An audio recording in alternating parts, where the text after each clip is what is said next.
you. 2 Days of the Dead. So good to have you as always. Well, first off, we did this last time, but we're a few days away from your birthday, sir. Yeah. Don't remind me. On 3, can we wish him happy birthday? 1, 2, 3. Happy birthday! Yeah. Thank you. I have to do it every time. Birthdays are a big deal. No, I don't want to get older. But you made it. I did. I know I want to stay. It's all right. It's something to celebrate. I don't want to be the AARP yet. As long as you do it as Art the Clown. Yeah. Imagine that, right? The AARTP. Okay, so I am going to open this up with asking you a question, and then I'm going to make sure the audience gets their turn, so we'll throw it out to them. I want to ask each of you, what do you think makes Terrifier and Art the Clown resonate so deeply with everybody? Thank you for asking. Two things I think make it resonate. The talent of the creator, Damien Leone, and the talent of the actor who portrays Art. And more specifically, I'm not just saying this because they're next to me, but it's really more specific. No, I know it's easy to, it's easy to be that guy, but I'm not that guy. What Damien has done is he's tapped it. Everybody's tried to do what he's done. Everybody. And what Damien's done is he went and made an old-fashioned movie instead of a new-fashioned movie, and he gave us all something that we had been missing. A silent and deadly protagonist who kills without mercy and does it in an entertaining way. And that's why I think you've captured people of all ages, because whoever remembers Chaplin, and whoever remembers The Exorcist remembers The Exorcist. And he's making a movie that's bringing us to all of that. So that's my opinion. Thank you for asking. Thank you, sir. I don't know. I couldn't have said it better myself. It was pretty damn good. I think that there was sort of this void missing from the slashers that we grew up loving, but that I grew up loving from the 70s and the 80s. And just as a fan, I was always trying to recapture that for myself, first and foremost, because I make these movies for myself, first and foremost, and I hope that there's other people out there, like-minded people who have similar tastes, who will also gravitate toward my imagination, and thankfully that's happened, so I'm really grateful for that. But I think ultimately it is the Art the Clown character, clearly, that everybody fell in love with, and what this gentleman here brings to that character, and I think it's just the perfect marriage. But there's a charm and a charisma to Art the Clown. There's an allure to his presence, and I think when it comes down to the violence, we really push the envelope and we walk the walk. And like Daniel said, it's taking what's fresh, it's taking what's familiar that we all love and grew up loving, but then trying to bring it to a new audience, or add a new flavor and a new flair to it. That's going to keep it fresh and interesting. So hopefully that's what we're doing. But then when you put this guy in those shoes, it becomes something else. So it's a great marriage. Yes.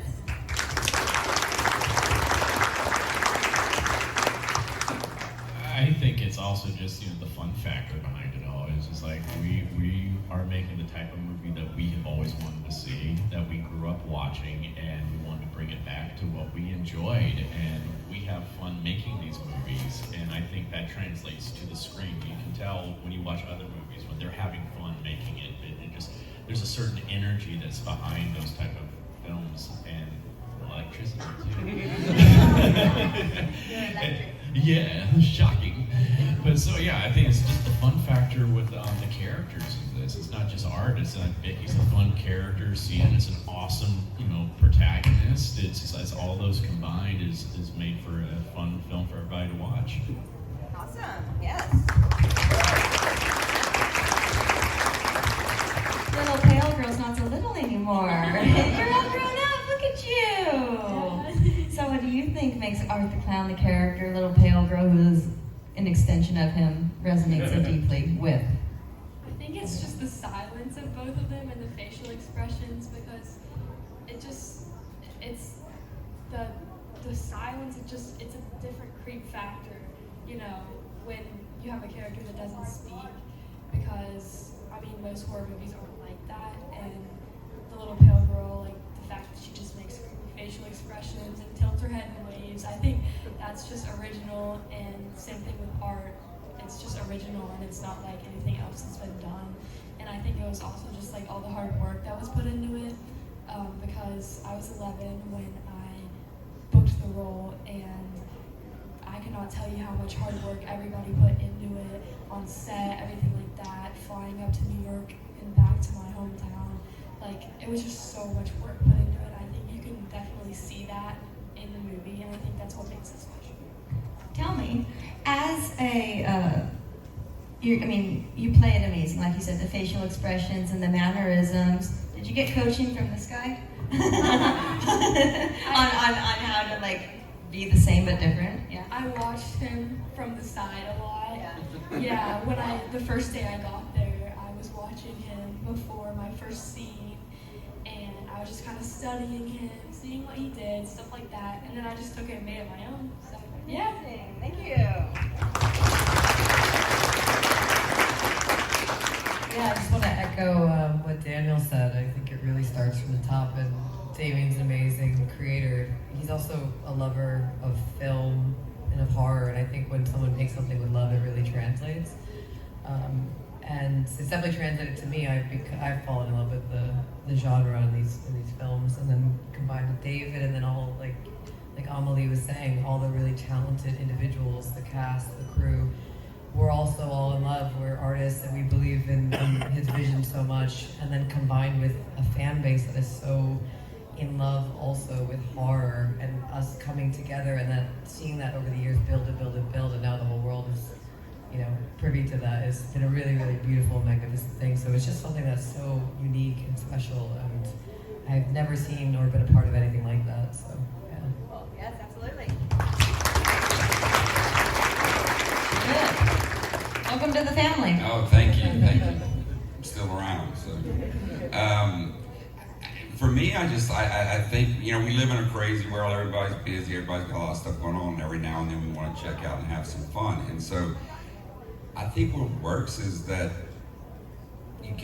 I found myself getting a lot of joy and jubilation out of watching Art freeze Dan's face off and blowing up a wall full of kids. And so, it's a weird feeling to be laughing during that. But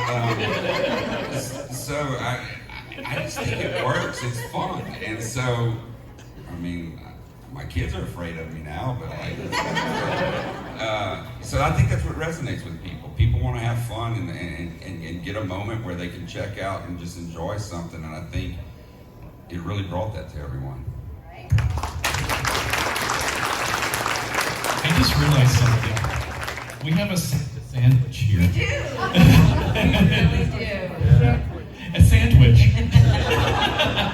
That's going to be the title of this episode, The Sandwich. Sandwich. Sandwich with art. Summer? Yes.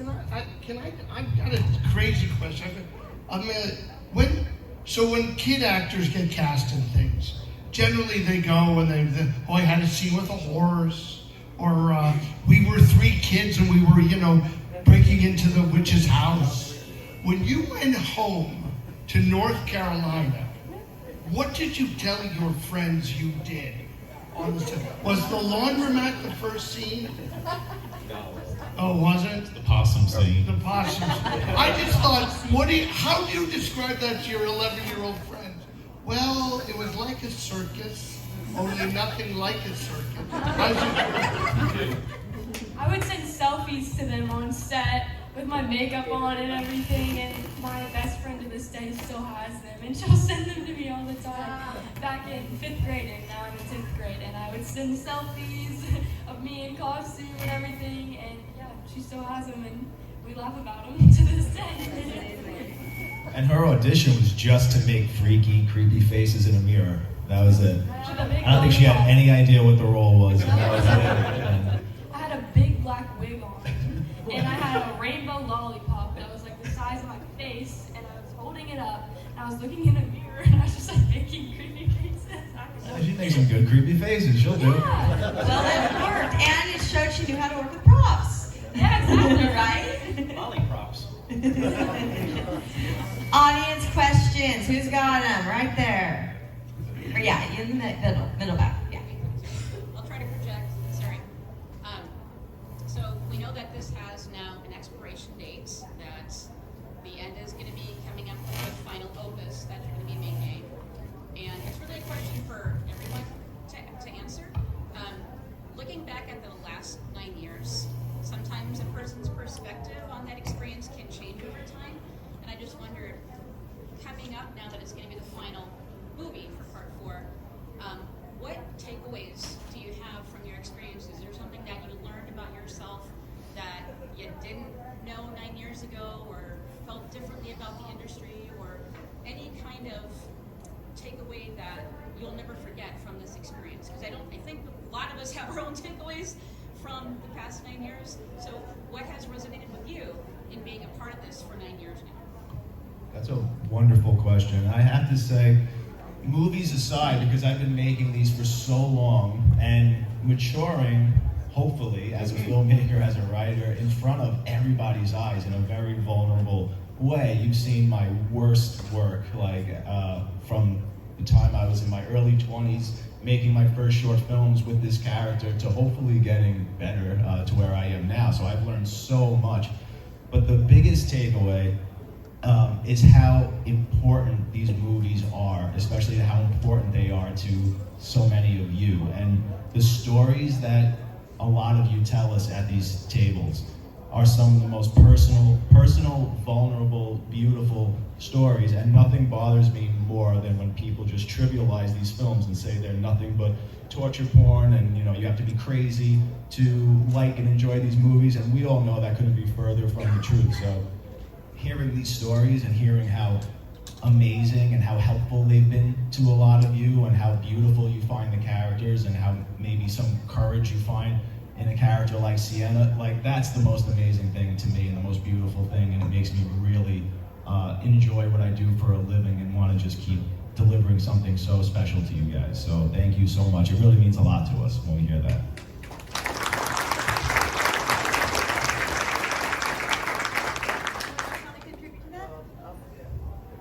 I just want to echo that. I mean, I have spoken to a lot of you, and they're always really beautiful exchanges, and some of the most amazing experience I've ever had is being at the conventions, meeting people, asking them why they love horror, because I didn't come into the horror industry early on in my life. I'm like new to it, and so it's kind of exciting, and I get to see it through other people's eyes. Oh my God, yes!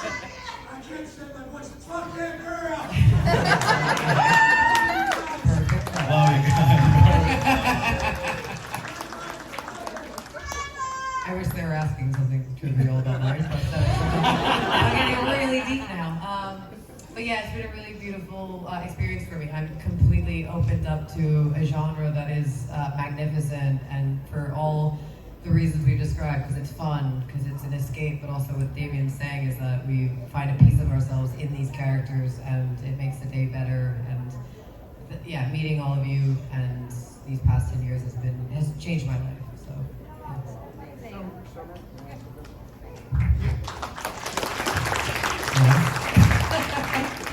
Meeting me has changed your life. You have changed my life. I see you and my whole day just brightens up. It's true. Hey, can I just poke him in the eye? So these movies, he talked about growing as a director. These movies aren't. This was a 45-day shoot, 50-day shoot, 55-day shoot. I want to tell you something. I've known the guy for 4 years now. And first time he directed me with the same kind of tact and panache and intelligence with which I've been directed by some of the greatest directors of movies, like Andy Davis, like Dennis Hopper. And so you have matured as an artist. And the next step, I know this will be met with a round of boos, is making a movie that's not a horror movie, because you're there and you should do it. That's what it is. A Damien Leone rom-com. Hallmark Christmas movie. I'll still get at least one decapitation in there. Absolutely, yeah! without saying I saw some hands in the back there. No? Yeah, right there on the edge. Yeah. Okay. The latest figure for worldwide gross is $86.9 million. Wow. And it's also saying Terrifier 3 has now become the highest grossing unrated movie of all time. When you first started this all out, did you ever imagine it would reach this height? Absolutely not. When as popular as part 2 got, even going into 3, I really figured that with part 3 at the box office, we'd probably double what we did, because every time we make something with this character, with this franchise, it continues to grow on some level. It always has since we started. But if you asked me if there was ever the slightest possibility that for a weekend this could be the #1 movie in America, I would say you're out of your mind. It's impossible. It's unprecedented. Nothing like that could ever possibly happen. And it friggin' happened. And it made, it's literally historic. Like you said, it's the highest grossing unrated movie, or, I mean, we weren't rated NC-17, but if we were, we'd also be the highest grossing NC-17 movie ever, which is absolutely insane. But that is a testament to, again, I'll throw it to you guys, because you guys really just shook the system, the Hollywood system, and they don't know what the hell to make of this or what's going on. And it just goes to show that you don't need a $100 million marketing campaign to sell a movie. We didn't have that. We had about $500,000 marketing campaign, which to us is insane, but a movie like Joker 2 literally has like a $200 million marketing campaign. So it's just this grassroots, this true love of the genre, and just coming to these conventions and being sort of in the inner circle and having your finger on the pulse could really change the industry. And I think now you're probably, because of the success of this film, you're probably going to see this boom or this renaissance in very gory slasher movies. Even if they're still rated R, I'll bet you they're going to allow them to be much more horrific and graphic now because of the success of this film. So kudos to you guys. You guys made it happen. You right there in the green stripes. Yeah, that's you. Okay. So I really love Jonathan. I know you've gotten a lot of questions. I knew this was coming. I knew it. Well, and I love him, and I think you did him in a really respectful way as a person who had a lot of problems with trauma in college. So it really hit home with me. So we've seen a recurring theme of dead is not done in your film. Are we going to see that continue in 4? And I don't know if you can talk about it or not, but are we going to get any more little tidbits of Elliot Holland and his awesomeness? Oh, I will just say that that is the most polarizing thing to come out of Terrifier 3. I never imagined how insane the response would be over his, I'm going to say, supposed death at this point. I'm not going to confirm whether or not he's alive or dead, because you will get a definitive answer in the next one. But like you said, especially with these films, anything is possible. We've opened the doors to the supernatural. There's always flashbacks. I'm always giving you new breadcrumbs and revealing the pieces of this puzzle as we go, because the way I've structured this film is more like a mini-series as opposed to a singular film each time. So it's meant to play out and have its overall, satisfying conclusion at the very end. That's when everything will make sense, and every movie will take on a different sort of experience once you reach the climax. So yeah, you'll be very satisfied by the end of this. And to say this is the end, it's never officially the end. There's never officially a nail in the coffin of a franchise like this. I want to have my own personal satisfying saga that me as an artist, I can walk away and say, I know what that is, that feels good, I can put that aside. But I mean, this character will probably outlast David and I. I mean, I think this is something that can go on and be rebooted and have a series or a cartoon. Like, it'll just keep going. But who knows? It could be anything. I'll do the voice work for it. He'll honk the horn and do the Foley footstep. Yeah, so thank you very Well, I much. just see it now. Rob Zombie's Terrifier. I'm watching. In the pretty dress, yes. Oh, Art has a passion for murder and it's messy, but he also has a passion for cleanliness. Like washing dishes, washing his hands after he goes to the bathroom. Where did that come from? And were there concepts that you wanted to do that had to get axed? That's a great question. Well, we're always trying to inject levity, especially now more than ever. And once David came on board, we really started putting as much humor into it as possible. Because at the same time, I was also getting more graphic with these movies and graphic with the kills. So I feel like the more graphic you make it, I kind of gotta win you back a little bit, or else I'll lose all the fun in these films. So we love injecting those moments of absurdity that make absolutely no sense, but he's just doing that because he's a clown, and it's just his way of fucking with the situation, basically, and winking at the audience. Like him washing the dishes was something I came up with on the spot. You know, those little things, we do those all the time. We come up with those things on the spot. I mean, a lot of times they're in the script. You gotta get rid of the fingerprints. Won't find them anywhere else in the house. He's going to the whole place, he's scrubbing everything. I like the idea that he smears shit all over the house. And he's like, well, we don't want to give anybody a disease.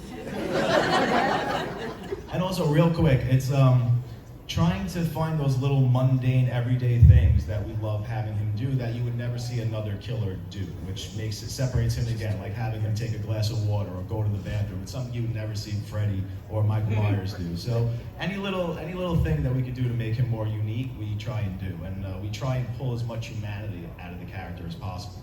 And I think in part 3, David showed the most humanity and the most facial expressions and got so much out of the character. And there were multiple times that I went up to him when we were shooting this, and like 3 of my favorite scenes, and I would just say, like, dude, this is literally, I would say, dude, this is magic right now. I said that in the when we were shooting the mall scene with the kids, and when he was torturing Daniel and he was making all these facial expressions. And I'm just like, this is beautiful, this is magic, like you're in the zone right now. You just saw him in full control of this character. And it's a really amazing thing to watch, and some of my favorite things he's ever done.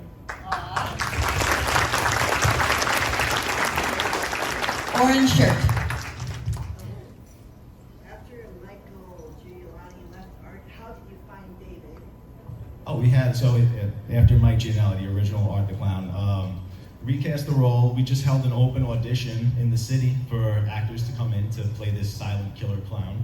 And David was probably the 6th or 7th person to come into the room. And as soon as I saw him physically, didn't see him audition or anything, I said he would look great in that costume and in that prosthetic. Because he was so super thin, especially back then. And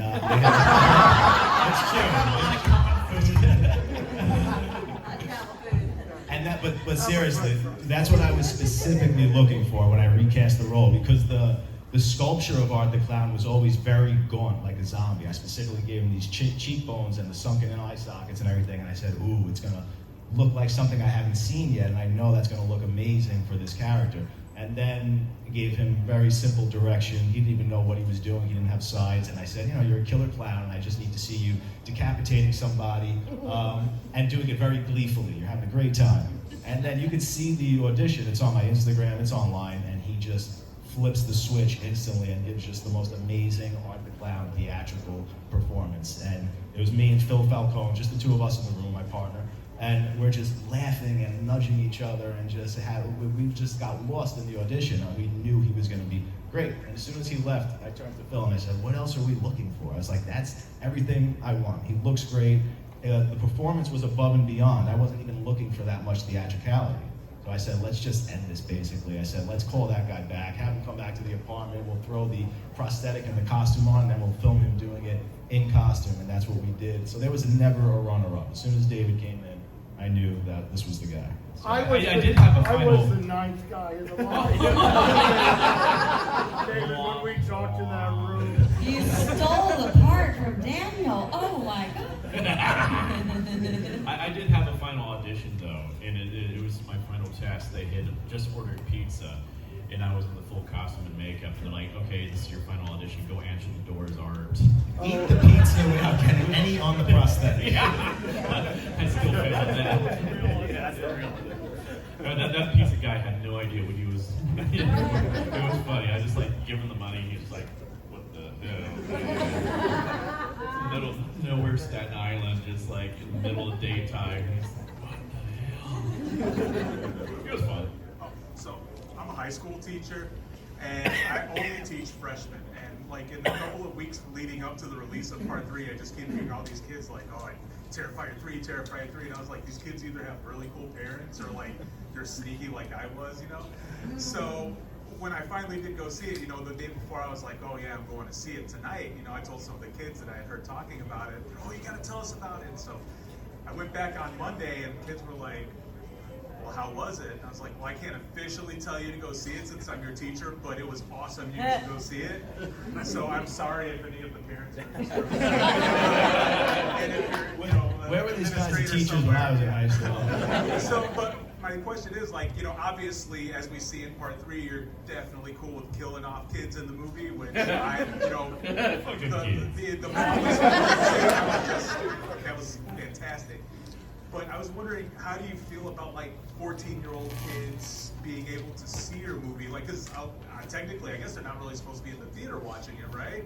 But people are still letting them in, and they're finding ways, especially online now. And like I said, they knew more about it than most adults did. So the campaign, the online campaigning, and the media campaigning is obviously hitting with a certain demographic. I was just wondering how you felt about that. Give us their names and we'll kill them. Well, I think that the fascinating thing is how many children love this character who haven't seen the movies. So they've just seen clips of him, or they've seen his image, and we hear that all the time at the tables, at the cons as well.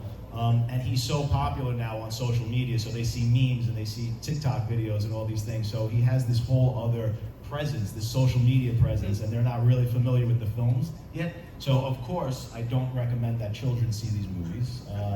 But it'd be hypocritical for me to say that, you know, would I get upset if a 14-year-old saw the movie? I've been watching these movies since I'm 4, and I turned out fine. 2 bodies under my house, but it should be way worse. Is Mike on? Yep. Alright, so this is for David. So we heard before Terrifier 3, there was a film or the scene in the film that made you sick. Yeah. And I'm not quite sure what the film is. Now Terrifier 3 is out. Could I ask, in Terrifier 3, what scene to you as playing Art the Clown was most unnerving on set and watching film? And then he has his 3 most satisfying. What's your most satisfying as well from Terrifier? The scene was Aunt Jess's death. I don't like puke at all. And we actually filmed a lot more puke than what you see in the film. And it was disgusting, and that room was really hot and smelly anyway, and then they used this nasty cream of mushroom soup, and they had this magic stuff to it too. So it was disgusting, and then this biatch comes over in the full makeup, looking nasty, and had this horrible smelling bag of corn nuts. And just horrible breath. Horrible breath. I didn't have horrible breath. Oh, you did.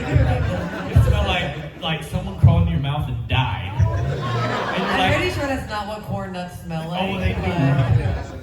She's like, hey, what's wrong? But the rat shit was fine to him. It didn't bother The rat shit him. was fine.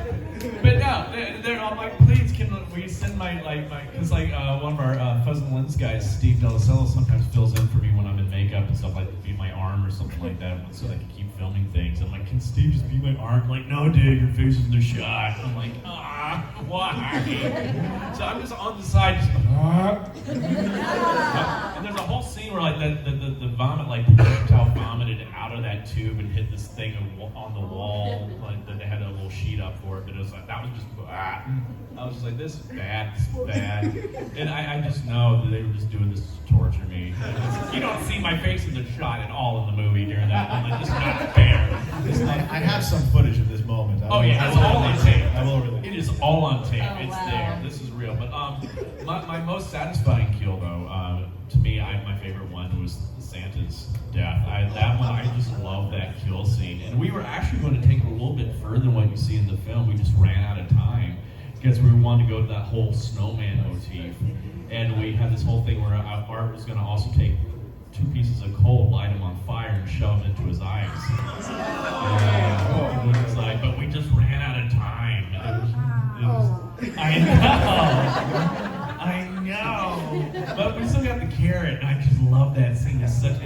That's also my favorite scene I have filmed in the whole entire series so far. That whole week was just magic with Danny and Brad and Clint, it was like the four of us. Damien just let us loose that week. We just got to play, and especially with Danny and I, he is such a great straight man. He knows how to really throw the joke to you. He was making all that dialogue was all him. He was just coming up with all this stuff with me torturing him. No, that's not. He really did come up with so many of those great lines. So funny. It was just like, and he just knows how to throw you the joke, and it just gave me so much to work with. And it was just like, I grew up watching him and Clint and all them on, my whole entire life. So being able to do a scene with these guys was just pure magic. I loved working with them, and it was magic. And we just had, I think that was probably all of our favorite week on It was set. mine. Yeah. The most fun I've had filming any scene in any one of the entire movies. So happy for you guys. So happy that's so much fun. Well, I didn't We love you. I just did break corn nuts. That might It sounded like you guys had a great time filming. Your scenes are officially the worst. It has nothing to do with her, just the nature of the Victoria character. Do any of you have anything you want to contribute to that question, like most disgusting experience on set? Sam doesn't smell like corn nuts. I'm sure you have a lot of them. when the rat took a massive shit on me. They only had like 2 costumes for me, so I had to actually keep wearing the same costume. It was good for morale. I definitely channeled that. No, I'm never disturbed when we're filming it. It's more when I'm watching these films that I'm highly disturbed. Yeah. I had a question about, because, the first 2 Terrifiers set around Halloween. This one obviously was the holidays, Christmas. So I had a lot of dreams about what I was so excited for and anticipating. So I'm thinking candy canes, nutcrackers, chestnuts roasting on an open fire. Were there any, That was a kills missed that you opportunity. maybe Or mistletoe. What was that last sentence? I'm sorry. Yes. Any kills that were holiday in nature, that were maybe kind of written out as, maybe, that's a maybe. They're moving them all to the Arbor Day. for Arbor Day. Leave me alone. Anything else? That's the reason why his kill existed, was because when I wrote the script, there were virtually no Christmas-based kills. There were religious-based kills, where there was the crucifixions and things like that. But I said, there's nothing here that really screams Christmas. But that's not what I like to do with this character. I like just traditional slasher movie kills, and I just like to do them on a very extreme level. And it was really George Stuber, the DP, who I was having lunch with him one day, and I told him this sort of dilemma. I was like, we need something. And he was the one who brought up, he's like, why don't you do something with like a Frosty the Snowman type kill or something like that.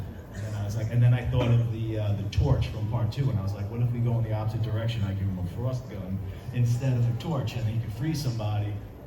And that was just the whole thing, where it still has to be gory, and then he'll shatter the bones in the body and stuff like that. But I thought that was a huge risk, and I liked the idea, but it was so comical and fantastical, and I was like, we're basically turning him into Mr. Freeze. I was like, could I pull this off in some kind of realistic way, and make it where he's building something with liquid nitrogen, and maybe the audience will buy it. So I was on the fence for a long time, but I'm glad that we did it, because it's a fun kill, and we still turned it into a gnarly, gross kill, so it was cool. I also have to add something too.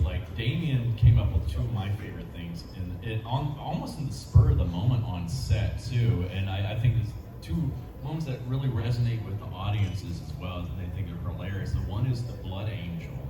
We were trying that whole entire time for that kill scene. For weeks we were trying to come up with a way to add some kind of coda to the end of it, something funny there, and it was, what was that, the day of? Driving over. Yeah, it's like, why don't we do it blood angel? I'm like, oh my god, it's amazing. And that was like the last thing we filmed in the movie, and I was giddy when we were doing that. I was so happy.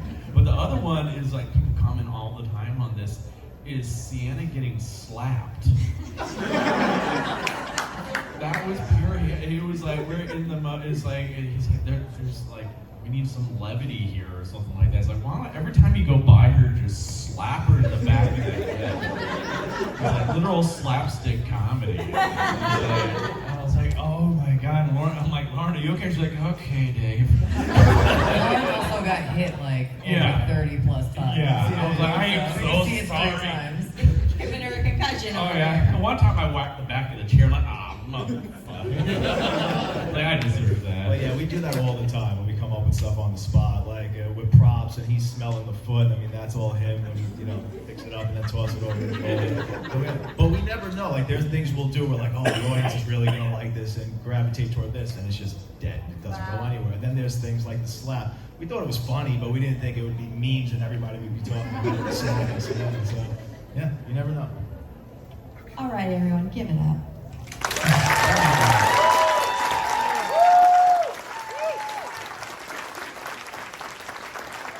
Thank you, everybody. All right, Angela. There you go. All right. Huddle up. Oh, this way. Okay. I don't know what I'm doing. You get real close. Are we all in, Ange? Yep.